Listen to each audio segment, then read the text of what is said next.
I'll talk a little bit about myself, but like Edwin said, this opportunity is more for all of us to connect. I'm open to question. Questions are good. No question is like a unworthy question. So feel free to bring in the questions. If you just joined, I'm Reina Batrony. I'm currently a vice president for a not-for-profit organization in New York City, the New York Founding, which has over 152 years working in all 5 boroughs in Puerto Rico and supporting around education, behavioral health, child welfare, juvenile justice, advocacy, and also development disabilities. How did I get to vice president with a forensic psychology degree?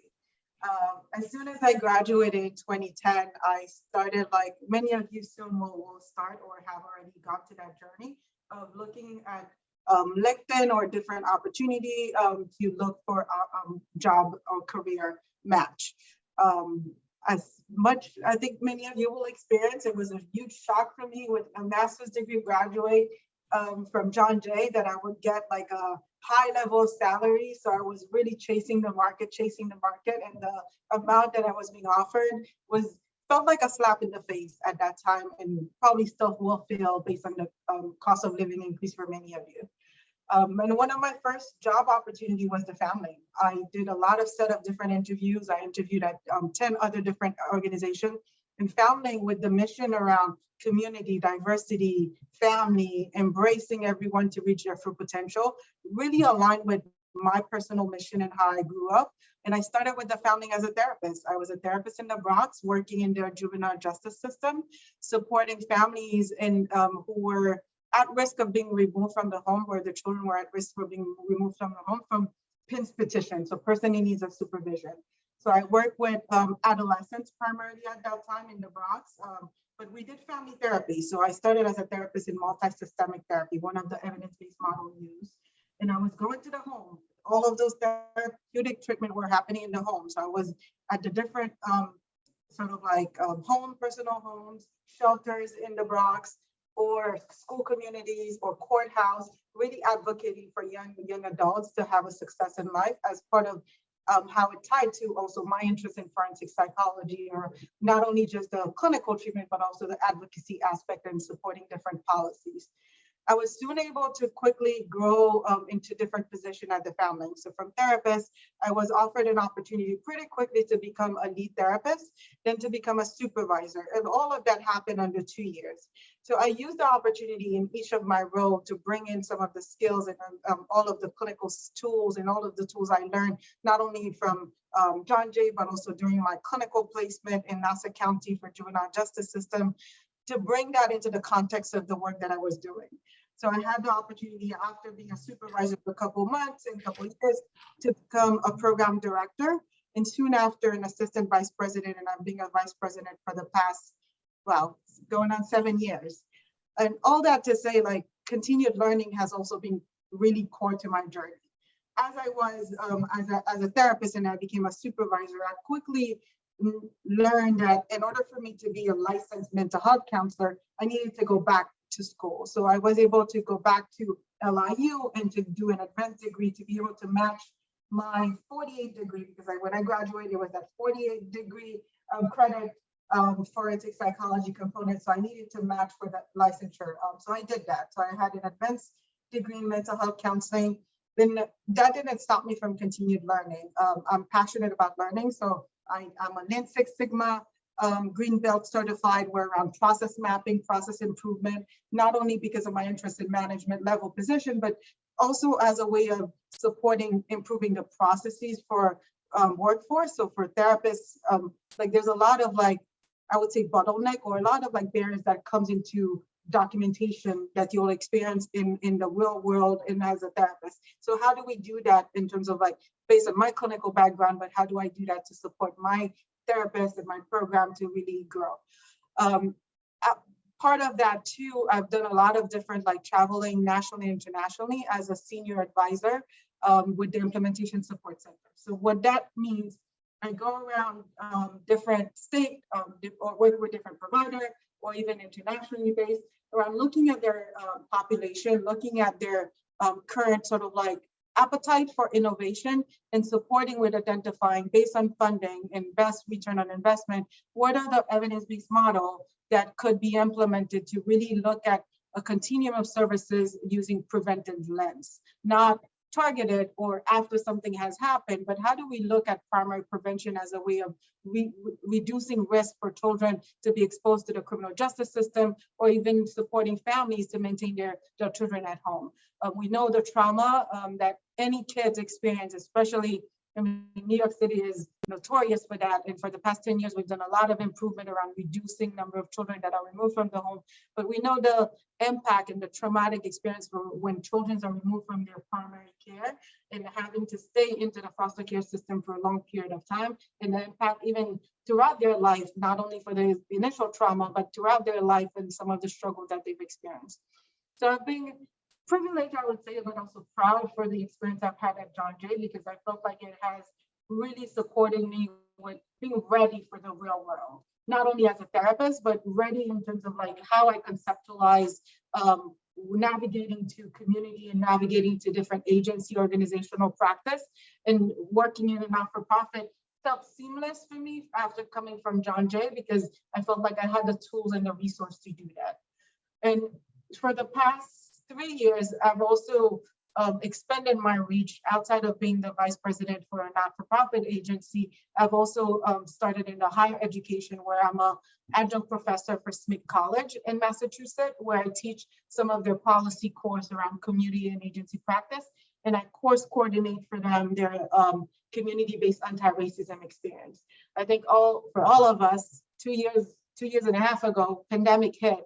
And in the midst of the pandemic, the needed, rightfully so, and the heightened focus on racial justice hit hard for a lot of people, a lot of organizations, a lot of communities. So this type of work of looking at diversity, equity, and inclusion has been one of my passion around advocacy. So being able to do that not only at different New York State committee level, but as an adjunct professor at State College has been like a really fruitful journey, because it not only support my continued personal learning, but continued support to really help the community. And I think like that's one of the amazing things for me back in 2007 or 2008, when I was looking for what do I do next after I was done with my clinical psychology undergrad.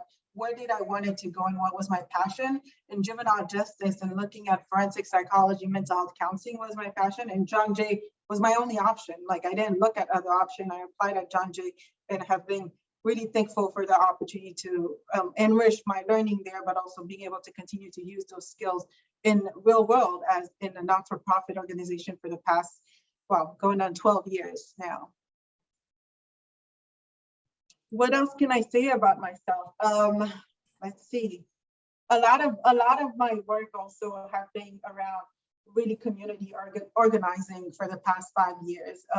One of the passion for the agency, or one of the gap for the agency, is how as an organization we're seeing in the community. And so one of the big initiatives I've led and continue to work on is how do we really bring community voice, family voice, young people's voice into different programming that could be implemented for the borrower as we look at different risk factors. But also a big shift is how do we look at protective factors when we're thinking about different interventions for those different communities.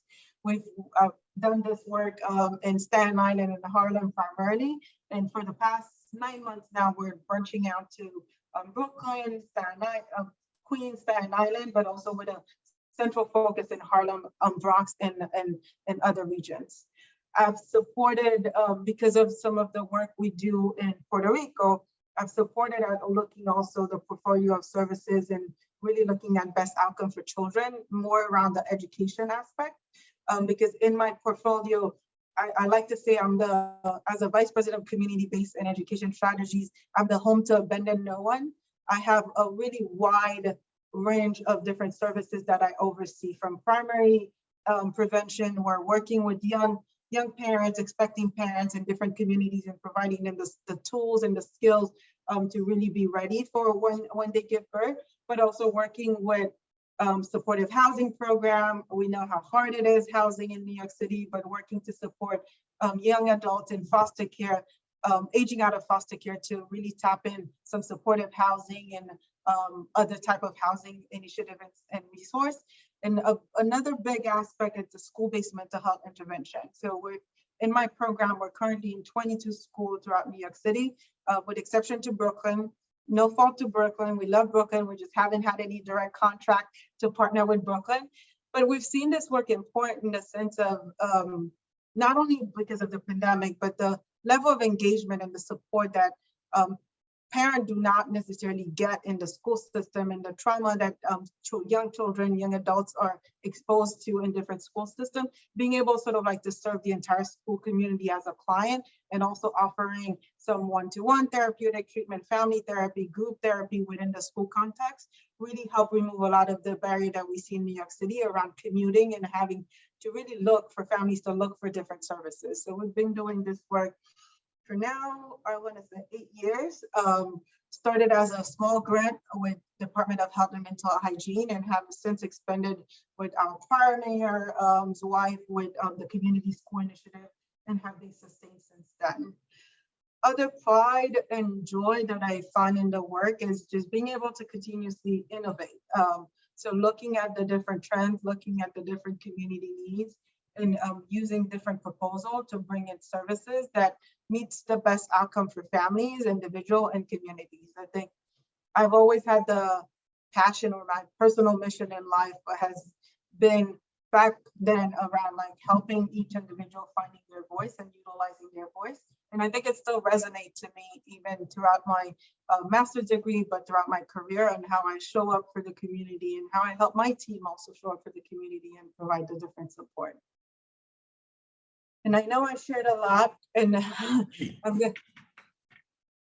I'm gonna pause for questions, because I love questions for it to be interactive. I don't want to feel like a lecture about myself, and I want it to be about questions and how I can best support all of you when thinking about next steps for your career, or things that you may be thinking about. That's great. Thanks. Thank you so much. That's a lot. Great work. And continued great work. So folks, the floor is yours. If you want to ask questions, preferably it'd be great if you raise your hand. I can manage that. That would be more preferable. You don't have to have your camera on, it's okay. But if you folks have any questions, concerns, please feel free. Oh, all right. Here's our first one. All right, Nelly, the floor is yours. Hi there, everyone. Reina, I just wanted to thank you for doing this. It's really helpful. And also just wanted to ask some questions like, so how many internships did you do throughout your semesters at John Jay? Because I'm currently going on my third internship, and I'm going for a social work career. So how many did you do? Good question, Nelly. At the time I was doing my forensic psychology degree at John Jay, they didn't have the forensic mental health counseling or mental health counseling degree. So it was only a 48 credit. I was only required to do 2 internships. So I did one of my internship with Nassau County criminal justice system, but also juvenile justice system. And I parallel that in terms of the adolescence work, but also I work at their adult probation system. And after John Jay, because I wanted to become a New York State licensed mental health counselor. When I did my advanced degree at LIU, I did 2 additional internships.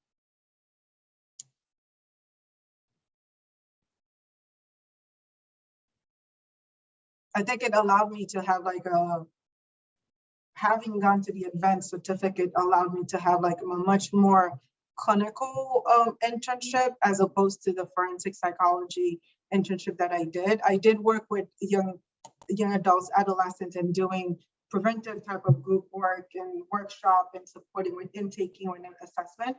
And I did more of a research internship with the adult probation system under Dr. Robert, around looking at different demographic aspect and impact on recidivism rate for people in the probation system.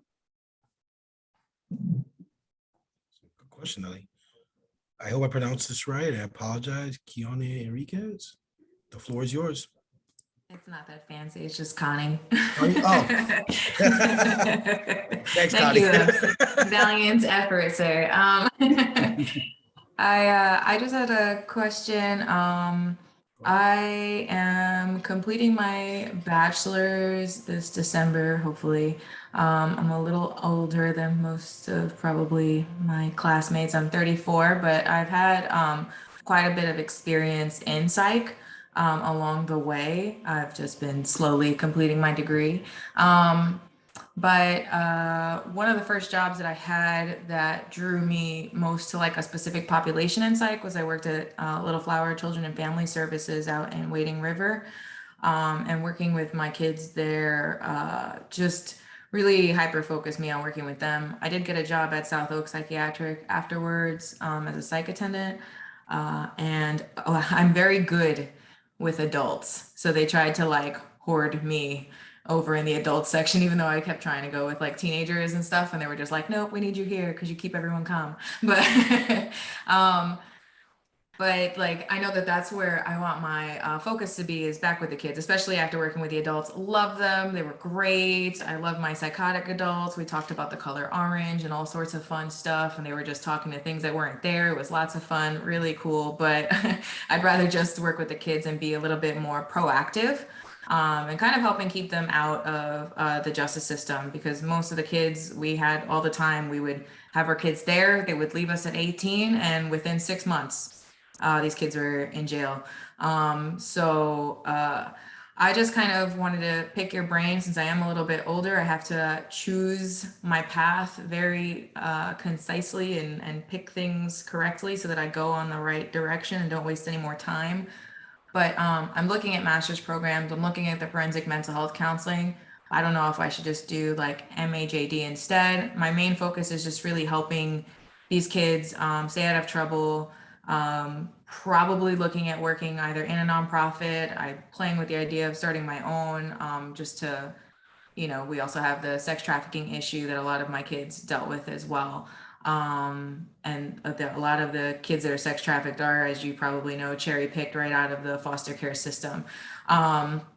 So I didn't know if you had any insight on maybe like which direction I should go into, if I should start trying to volunteer at nonprofits, because I know it's really difficult to start working in them and getting like a higher position within the nonprofits. But any advice that you have to give, I'd appreciate. No, definitely, Connie, and thanks for having this passion. I think hearing you speak about sort of like the challenges and the pathway for young people, like it brings me back to school to prison pipeline. So the more intervention we could have for young people and the more support and resources we can have, the better. I would say like follow your passion in terms of like which master degree to take. There's always going to be a need for mental health counseling, I can say. And I think if your interest is working in a not-for-profit organization, there's different entry point. There are current positions that are bachelor's level position. And I don't know like how you balance sort of like working full-time and also still going to school, but there are opportunities like for the founding, we have a tuition reimbursement program where we support folks to continue to pursue their education passion. So you could be a bachelor's level and still be going to school, and after a year of being at the founding and be able to tap into the tuition reimbursement program. There's a lot of different newer program also thinking about the city and thinking about the workforce with one of the good thing our former president did, and not to name him, but definitely Trump, is like passing this bill around the Title 4E, which is like a Family First Prevention Service Act that allows for more preventative services and looking at how do we reduce necessarily out of care home and really doing like the care in home and providing a lot of more preventative services. And many of those models or intervention that have been selected or cleared by that clearinghouse do not require for staff to be master's level. So those are opportunities. And New York State have been also looking at submitting their plan, and I think their plan is approved. I'm looking at different intervention opportunity for New York State and trickling into New York City. So even with your bachelor's level degree, I would say like tap into the workforce right now if you have the capacity and the bandwidth as you pursue in your master's degree, because there's always going to be that need. And there's many organization, not-for-profit organization in New York City that do provide all of those different services, including the founding. So if any of you have interest, our website is updated with all of our current vacancies and position. And what we're doing also is working with, I want to say it's Christine, but Edwin, tell me if I'm wrong with the name, around looking at an opportunity, someone at John Jay around supporting with the career and the education program, looking at providing piloting a paid internship program for undergrad students. So we're still at that early initiative and phase around how do we do that. Awesome. Thank you so much. I really appreciate it. Of course. Keisha, before I get to you, I'm going to take a question in the chat and you are next. This is kind of a two-part question.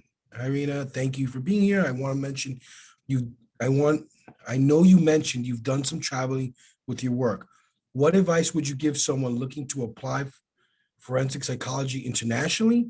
And what job title organization should I be looking for if I want to travel and do this type of work? Good question.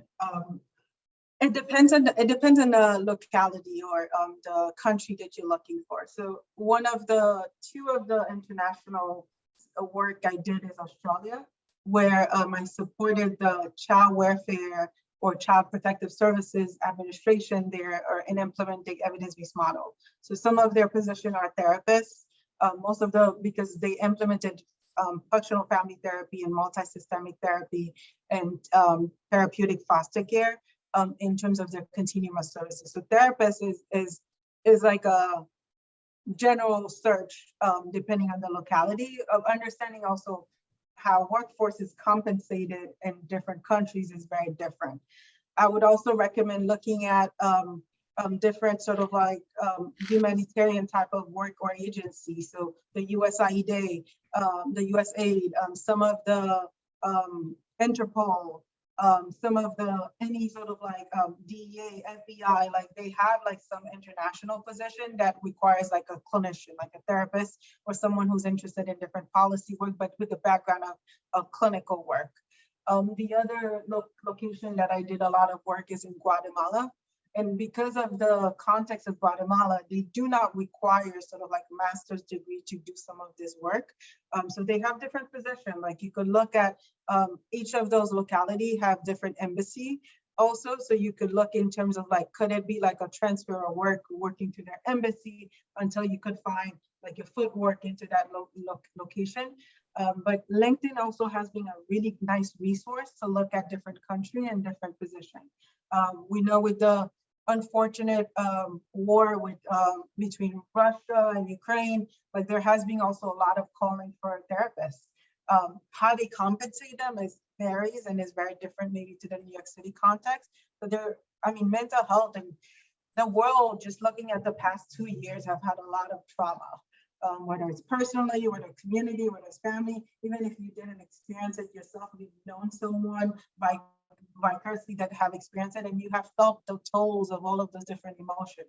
I think United States for the past over 3 years, like with all of the different political aspects, have been healing and experiencing a lot of different trauma. So mental health is needed.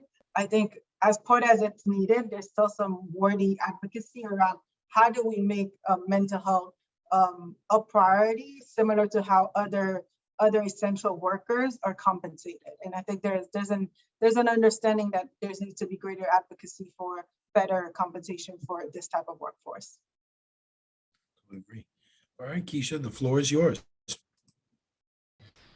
Can you hear me? Yep, definitely get you loud and clear. Okay, so I have a question.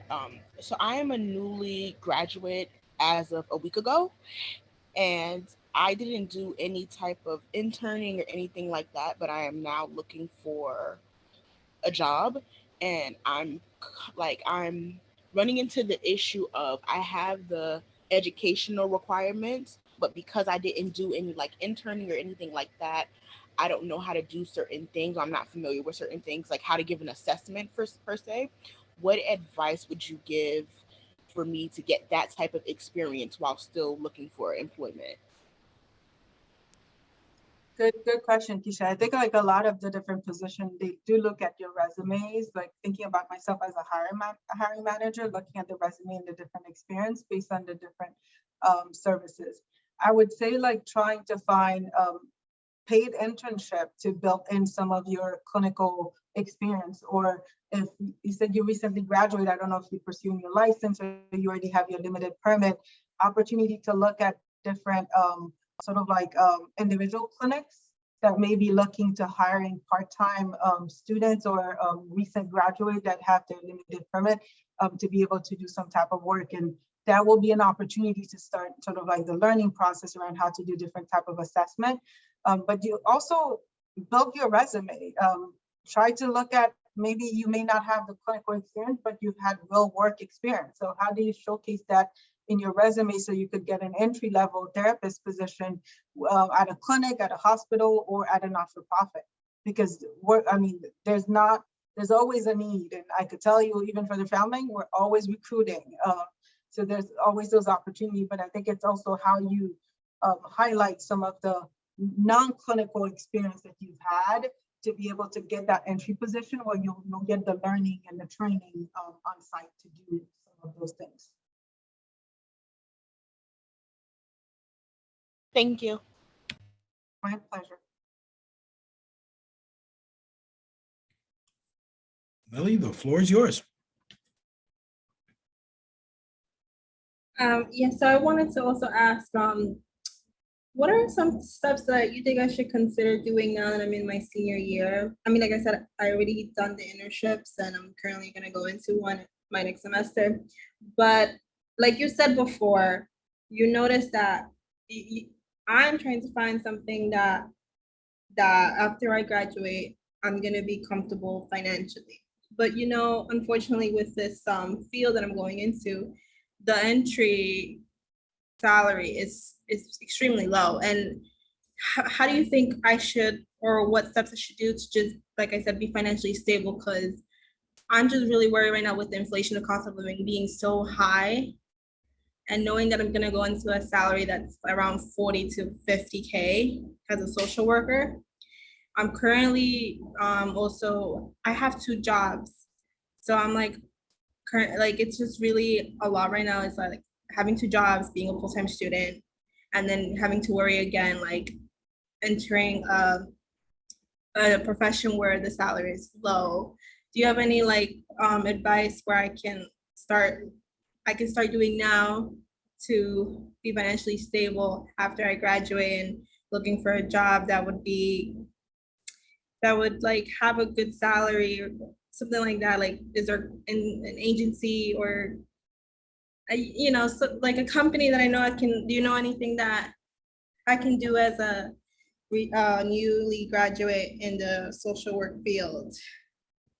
Sorry, it was kind of a long question. No, Going over the place. Good question. Had you asked me that question maybe 5 months ago, I would be not so hopeful. But what I can say, there has been a lot of focus on the workforce development and the workforce sustainability. I think the Great Recession, resignation have really heightened the opportunity to advocate for this field and advocate for real cost of living for therapist level, for MSW level type of work. Because I've always given that example to different CEOs, to different policymakers. Like 12 years ago, when I started as a therapist after graduating with my master's degree, I was expecting at least a 55K salary. And all I was being offered was a 40, 42, 45. Even accepting the 45, I recall like really crying, wondering like, why did I spend so much money going to a master's degree program and this is what I was gonna make? The good news, not to stay sober, the good news is that there has been some advocacy, and I know at the state level, there has been a push around increasing COLA cost of living increase for some of the contracted agencies. So a lot of the not-for-profit agencies are impacted positively by that to be able to raise the salary. So based on my HR department, I cannot verbally say what the salary is, but what I can share, Nelly, it's like it's much higher than what you've quoted. So it's starting at the low 60s as entry level for therapists. So there is hope there in terms of like where you can start now. I know when thinking is even still 12 years ago, like that's how we're starting, but it's still a progress because I can tell you up until 2 years ago, people were still starting at 50K. How can you do sustain financially? Blended funding. I think if one thing like the pandemic has taught many of us is using your license. If you have a limited permit, there's a lot of different private practice that will give you part-time employment so that you could do maybe some fee for services as a way to build for sustainability. And once you have your fully licensed, consider opportunity where maybe you may not be ready to open up your own clinic and manage your own, trying to pay for your own insurance out of pocket and all of that. Maybe you look at a position that gives you that flexibility around doing a full-time at an organization and doing some of the blended funding to support your lifestyles, your sustainability, but also support your growth.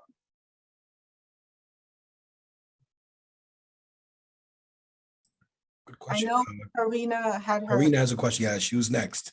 I was definitely Karina, the floor is yours, and I'll go right to the chat for the next question.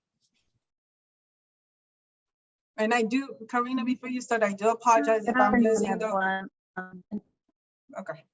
Sure. Now I was gonna say I apologize if I'm using the wrong pronouns because I typically I have the pronouns in my name and I don't have pronouns listed here. So feel free to correct me if I'm using the wrong pronouns. Sure, it's she and hers. I apologize, I didn't add it earlier. Yeah, my question is very similar to what everybody shared. I just graduated this spring, and I'm finishing a research project during the summer, so we're basically done. And yeah, same thing, I'm looking for employment, and I have a few offers, mainly case management, and again, very low.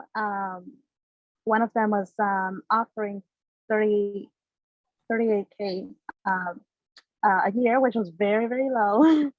And I noticed that I love working, you know, previously I volunteered with nonprofits, and that's where I love to work at. And I can see, yeah, a career in the future there. But again, because they're nonprofits, again, is very, salary is not always great, especially when you're just starting. And my question is, are there roles, and with experience, does that change, or are those maybe better salaries mainly for administrative roles within the company, or yeah, kind of like your experience in both kind of realms, if you could share a little bit about that. Definitely, Karina. I do hope you don't accept a position that's offering you 30K because there's a better position out there for your expertise and your experience. Yeah, that's what I was thinking too. It is my first kind of real job that I would, you know, I was thinking about, but we're negotiating right now, and I'm pushing it at least, you know, 40s in the 40s, or hopefully in the low 50s if we can, you know, get it done. But yeah.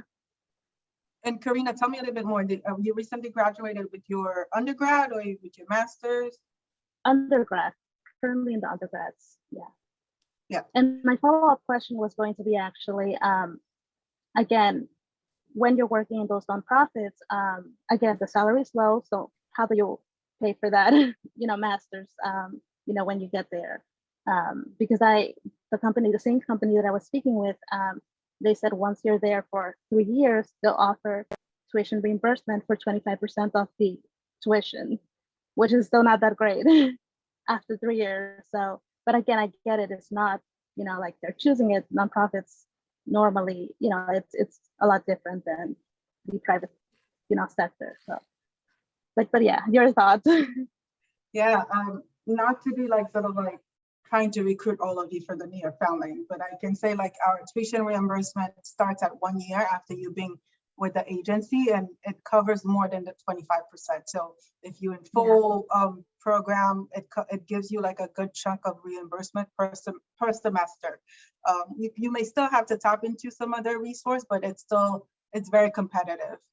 As a bachelor degree, there's also a lot of opportunity. I can say at the founding, our bachelor's degree do get paid much higher than what you are currently being offered. So I think opportunities to look at city level agencies. So if your interest is working with children's families at a prevention or advocacy type of work, looking at the administration for children's services, they have administrative function, they have field function. There's a lot of different not-for-profit agencies, including us, that have bachelor's level that could be in office, but also working in the different communities. There's a lot of agencies also that are doing school-based mental health type of work that are looking for family advocate or family coordinator type of position that start much higher than what you're currently being offered. And I think like it's showcasing your skill set as well in terms of how you're advocating for a salary. So many agencies also offer additional additive for bilingual, for licensure, for different type of experience or years of experience as part of their packaging of the salary that they offer. The founding, we do that pretty well. And I think like that's part of also as why I'm starting the founding. Like I can still remember 12 years ago when I went and did my interview, I felt like they took a chance. Although the salary, I didn't agree with the salary, but the idea of like, this is an opportunity. I understand like the context of the economy. I understand that you all have to leave. You all have costs. You have obligation. But when choosing an organization, choosing an agency to work with, align it with your own personal mission, because that will help you keep that drive going in terms of when things get hard, because it will get hard, but I think like as long as you stay true to your mission and your vision and your principle, you'll be able to sort of like overcome a lot of the different challenges. So the more you can align your decision making around where you go next after graduation, what type of agency you want to work with, think about the population, what you're passionate about. Do you want to do a job just for the sake of doing a job, or do you want to do a job where every morning you wake up and you feel joy to go to do this work, whether you're doing it from home or you're doing it having to commute to go to that place, because it's essential. I think like for your own sustainability in this type of work, it has to be a balance between your work and life to be able to really fulfill that, knowing that yes, we all have bills and have things to cover. How do you do that advocacy for yourself to be able to tap into it? So definitely looking at different agencies, I would say Karina, because there's opportunity to be offered much more than what you're currently being offered. And LinkedIn is pretty much updated. I think a lot of agencies are using LinkedIn as an opportunity to recruit, but also check their website and think about whether or not you want to commute. So depending on your borough, if you want to look for an opportunity in your borough, start that search around which type of organization serve the population that you're passionate about and have current openings, and I think LinkedIn now offers like where you could set like job search targets. So you could put some of your preferences so that you could also get some insight just shared with you via email. Yeah, I agree. Thank you so much. Thank you so much for your thoughts. That's something I think at the beginning, because I do have an offer of 60K a year, but it's not in mental health, and my passion is mental health and working with the communities. And again, that's kind of a conflict, between choosing and using that money to pay for that same master's, or taking, a job at at a lower salary. So that's challenging. And one more question I just wanted to ask you, what would you say then would be the kind of entry level salary about that you think would be a good starting point? That won't be too low, that'll be reasonable, I would say, just to use that as an anchor. Well, I can't speak for all of the agency, but I can say around the not-for-profit agencies, I would say like on average for a bachelor's level, it could range between like 45 to 52K, but it really depends on the position. And I think when thinking about not-for-profit organization, if you go into the route of operations, so taking the administrative function, so not clinical, administrative function in the operation, so more of the business, the facility, the finance, the human resource, because they touch a wider range of scope of the organization, their start salary might be higher than an entry level for bachelor's level in a program or therapist level in a program, because they see not-for-profit organization sees program being a specific function, whereas business operation is agency-wide function. So salary might vary as a result. Got it. Got it. Thank you so much. Of course.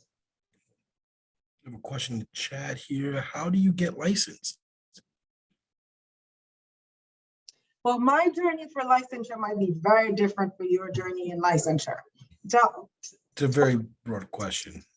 2010, I graduated with my forensic psychology degree, and it was a 48 credit degree. In order to be licensed in New York State, depending on the licensure so I'm gonna speak in the mental health counseling license, you have to have a 60 credit education. So that's why, in order to just meet the education requirement before they can assess your packet. So that's why I went the route of doing an advanced degree to get the 60 credit program in order to apply. And you applied, if you look at the New York State Office of Professionals, like you could see like the different requirement that they have. I'll try, as we're talking, I'll try to get the link. And you can apply online or via email. I think now they do paperless application. So once you graduate, so if you are, many of you are doing the mental health counseling, in order to, outside of the education requirement, you also need to be tied to a licensed supervisor to apply for your limited permit. And many agencies like ourselves, we offer that. So if you start, you can start without your license, but you'll be able to join a licensed group supervision. And with the licensed group supervisor, you'll be able to apply for your limited permit through the New York State application process. Someone had their hand up. You want to come back? You were going to come back. Hi, my name is JD. Good afternoon. Good afternoon. I just have a question. So my original major was criminal justice, and I added a minor in psychology. For the license, you need those 60 credits solely on psychology, or it can be in general education? Or should I go should I complete my 60 credit on psychology fully? No, I mean, I had a combination of electives when I was at John Jay, so it could be a combination, but the New York State, the Office of Professional, they do look at some of the key component of which type of classes or courses helps meet the eligibility for the license type that you apply. So if you, in your master's program and you're finishing it, it depends on what course you took, but John Jay is one of the master's program in mental health counseling. That is, if you finish it, you're automatically eligible just by education requirement for your license. All right, thank you so much. Of course. A few minutes here, folks. Any questions, concerns? Reina, the floor is yours. Hi again. I just spoke, but I have many more questions. But one of them is, how do you manage your time between, your job and, you said you mentioned you teach and you're, an activist in the mental health field. And yeah, I have similar, interests as well. I do want to teach, be a professor on the, on the side and treat people. So yeah, that sounds like a lot. And, how do you manage that? Good question, Karina. So I'm to the line that thinks that there's not always enough time, but you make the time.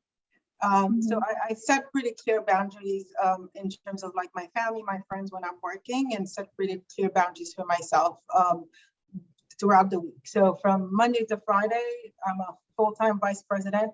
I'll show up at work at I do an 8 to 4 type of schedule or 9 to 5 type of schedule.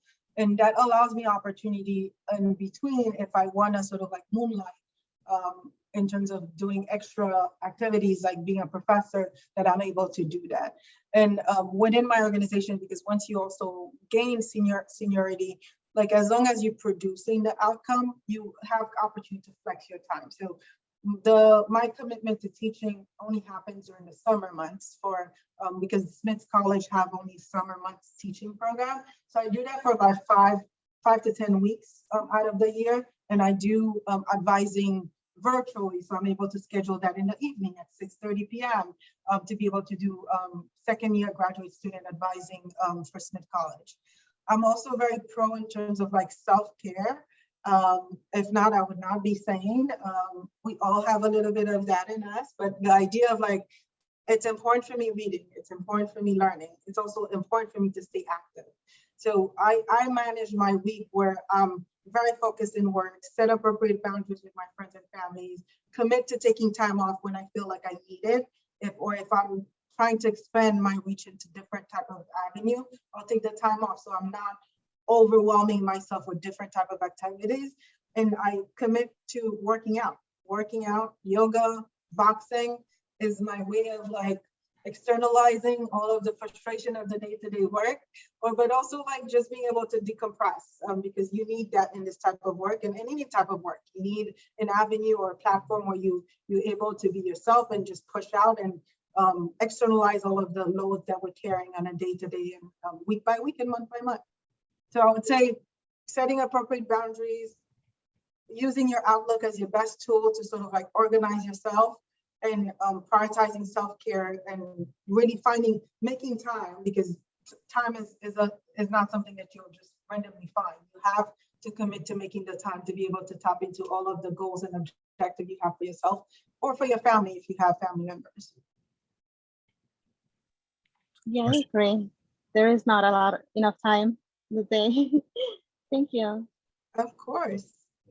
Here's a question from the chat, thanking you. And do you like your career? And what would have you done different after graduating from undergrad? Thanks. Loading. I would have done a lot. No, it's a good question. So growing up and being sort of like raised by Caribbean family, there was a path for me. So it's either becoming a doctor or becoming a lawyer. And I was very rebellious. I'm still rebellious, I can say, where I wanted to piss off my family. And at that time, when I was doing my undergrad, the idea of going into interior design meant that you were gay or interested in similar sort of like gender relationship. So I wanted to shock my parents and started my undergrad in interior design just to piss them off. And it was around the time of 9/11. And I recall sitting at that time, I was in Florida, sitting at Miami-Dade College, and it was happening. I was in class and happening. And I always had a passion for psychology or social science. I knew that, but I was still being rebellious and going against what my parents wanted for myself. So at that time, it recentered me around, there was a need, and I needed to really focus on what was my passion. So since 9/11, went to the route of continuing to push for education in psychology. So I did my undergrad in clinical psychology. And I pushed through in terms of looking at what next. I've always been interested around how family context works in terms of not predicting outcome for children or family or as they grew up, but like how family and the protective factors within family system really helps ensure the growth, the natural growth or the better outcome for an individual to come. So I was seeing a lot of different crimes around substance abuse issues, different gang involvement issues in Florida, a lot of families impacted by stray bullet. I grew up in Haiti personally, where I saw a lot of different crime, different barriers. So I always had a sort of like that wanting to help and how do I do this? So I wouldn't say I would see myself doing something different in terms of the choices of the education pathway, but two of my dream work, I would say, was working for the UN, the United Nations, or working for a criminal sort of like justice, more informed type of practice, whether it was the Interpol, because I always had a passion for traveling, or the FBI, and really looking at going to different states and jurisdiction and supporting on preventive aspect, but investigative aspects to ensure lesser crime or lesser risks for children and families, whether it was sexual, domestic violence, or risk of gun violence or impact of entering into the jail system.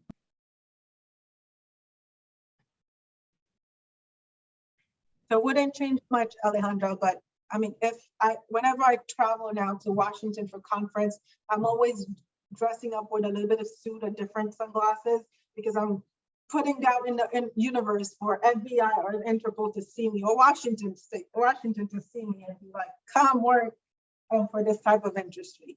Policy has also been a lot of my interest, so that's part of that too. Nelly? Nelly, go for it. The floor is yours.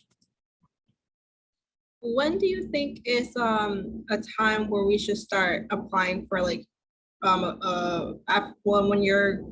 like I said, I'm graduating for June 2023. So when is the time where I should start applying to jobs? Because I was told to start doing it now, but I kind of think it was just too early. But I would like to hear what you think about that.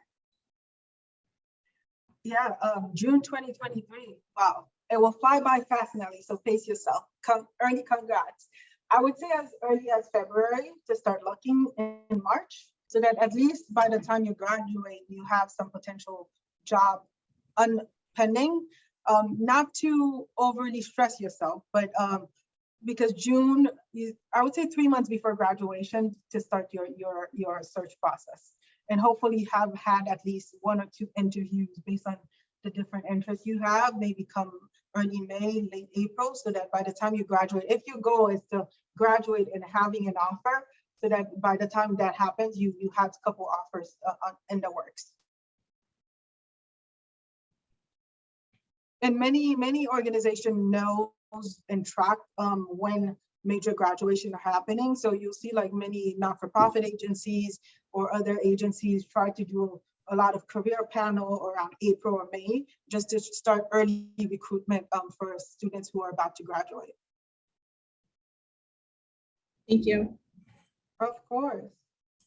So folks, we have about 5 minutes left. Any last questions, thoughts?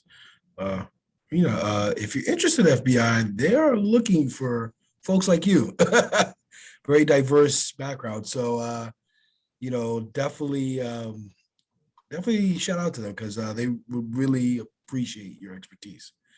I know they always try to get me and I'm like, no, thank you. I've done my fair share of law enforcement. Nicole, the floor is yours. Hi, I was just curious, where do you suggest is the best place to look for nonprofit job opportunities? Because I find myself having a hard time looking for the opportunities and finding the jobs I want to apply for. Yeah, I mean, back then, I think Idealist was the golden standard of where you would go to find jobs. Indeed is one too, but I would say like go directly to the agency or not-for-profit website if you know of the ones that you're interested in. LinkedIn is a great platform and resource to be able to just set some alert for yourself, and it offers you some sort of like different options of openings from different agencies. So you're able to do like an advanced setting for job search that you may want or have, so that it could push it through your email. But most agencies have their website pretty up to date with openings. Indeed still have tap into some of those agencies. If any agency still post on Indeed. Glassdoor is another option. If you're not too sure of an agency name, you could start looking at Glassdoor to see what comments in New York City, like some of the not-for-profit, and start looking at their website and applying, or start looking at what type of position that they have posted. But many agencies have been really fully utilizing LinkedIn also as an opportunity to push out job opening. Gold standard. So yeah. So I think it was Idealist. It was through Idealist 12 years ago when I was looking for different opportunities that I was looking. That's where most of the not-for-profit at that time were posting positions. A lot of them have shifted away from it and use more Indeed. But what I've seen in terms of like job search, even if you were to go today and Google therapist work job in New York City, it should flag for you at least some posting on LinkedIn, some direct posting in the different agencies platform, or Indeed, Glassdoor. Like they all are interconnected, so you'll be able. And we know now with artificial intelligence, with AI, if you search something in your Google, you don't have to keep searching. It will just push out other marketing items that you'll be able to tap into. Oh no, Annie, I hope that's not the case. Yeah. I personally, because I like to stay informed in terms of like what are some of the market opportunities and market value. I've set, like, I use LinkedIn a lot, and I do look at, I search like in the jobs, like therapist role, as a way to even advocate for my company around, like, we need to look at different way of how we're compensating our staff, because here are different sectors and here are the compensation. So, I mean, I love LinkedIn, so I would say LinkedIn, start on LinkedIn, but if you prefer using Indeed or going straight to the agency's website, you can do that as well. Annie, the floor is yours.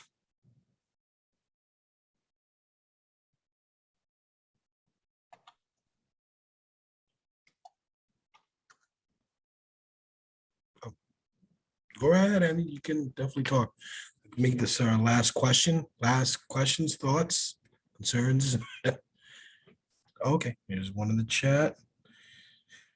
Hi, I'm currently getting ready to start my master's in forensics mental health counseling. What are some things I should do to prepare so I can make sure I can get a job after I graduate? And do you think that having a license, license, the salary you would make if possible? Can you give an estimate of what licensed mental counselor would make? It's loaded. Yes, Karen, I mean, I can say for my organization, so on top of your entry level salary at my organization for a master's level clinician, you get your base salary. And the way we've done compensation for licensure is for your limited permit, you get an additional 1,000. And once you're fully licensed, you get an additional 4,000. But we also reimburse for your test costs, so passing test costs. So if you apply to do the test, you pass it, you could get reimbursed for the test costs. We also do reimbursement for CU credit. And that's while you having your license, after your license, and we reimburse for license renewal as long as you are active within the agency. That's the licensure compensation varies amongst other agencies. It's just for us, it's like it becomes a total of 5,000 in additional to your base salary. But first you get the limited permit for 1K, and you get, once you're fully licensed, or if you come fully licensed, you get the 5K on top of your baseline salary. We also do additive for bilingual. So if you're Spanish speaking, we do assessment and you get a bilingual. It's 3,800 in addition to your base salary for a bilingual. If you speak a different language, like French or different dialect that is used for the therapeutic treatment, then we also assess, and you'll be able to tap into the bilingual additive. I just have one follow-up question, sorry. So you see how you have to, I think it's like 60,000 hours or something like that. After you graduate, you have to work for 60,000 hours, or like, or like, no, sorry, not 60. I'm so sorry. It's like 3,000. I'm so sorry. If like you were to work while you were in school, does that count towards that like 3,000 goal mark?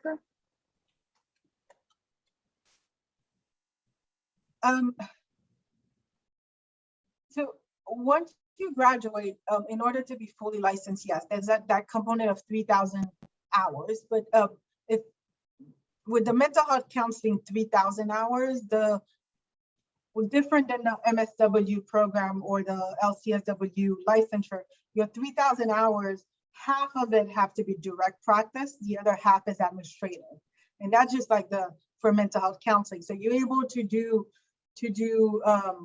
use your documentation time, use your supervision time as a way of tracking your hours to get to your full a licensure. It typically takes 2 years after you graduated. It start with the limited permit. Once you have your limited permit, it typically takes 2 years for you to obtain your full licensure. And so you said that we have to renew the license. How long, like how much time needs to be? Is it like every 6 months, every year, every 5 years? Oh, no, it's for mental health counseling, I want to say it's every 2 years, but I may be a little bit wrong, but I think it's every 2 years. A good resource to use is really the New York State Office of Professional License. I think I shared the link here, but it gives you the specificity for each of the licensure when you search for it. But for mental health counseling, before you can start accruing hours, you can graduate and be eligible to take the test right away. I actually recommend once you graduate, just apply and then try to do the test. Then you can apply for the limited permit. Until you get the limited permit, you're not able to accrue hours. So as soon as you could graduate, find an employment or a private practice that can sign off for your limited permit application, do that so you can start accruing hours. But the test you can take anytime. You can take it as soon as you graduate or wait maybe a year after. I recommend doing it as soon as possible so it's out of the way, but that wouldn't preclude your capacity to find employment. And you can work while you like accrue those hours, like you can get paid to work like within that time period? Yes. Many of the not-for-profit just hire a straight master's level mental health counselors, MSW program without license. So the hours, ideally, is that the clinical hours you accruing within your job scope. That's different if you go into an administrative function.